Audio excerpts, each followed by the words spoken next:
As Jesus approached Jerusalem, today's gospel says some of the leaders tried to trap him with a question about paying taxes to Caesar.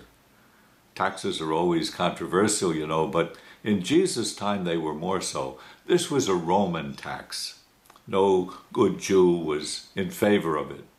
But if you didn't pay it, you could be put to death.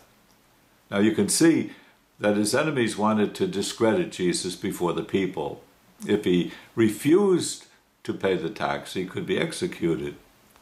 Now Jesus' answer squarely acknowledges the rights of Caesar and the rights of God. Show me the coin that pays the census tax.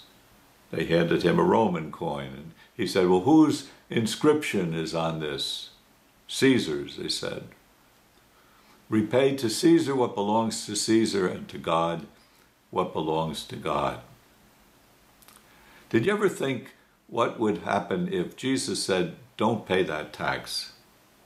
If he said that, some would say, finally, there's somebody who's protesting. Somebody's standing up against injustice.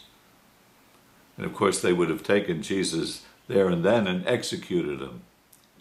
So this is a story that reminds us that we don't live in a perfect world.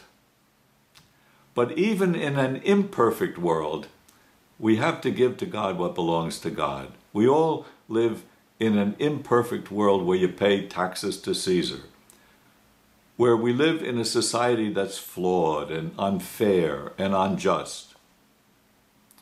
Jesus was not a revolutionary.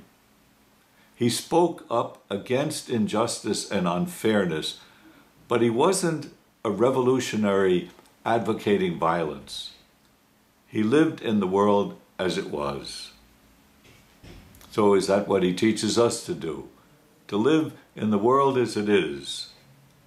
To give to Caesar what belongs to Caesar, but to God what belongs to God.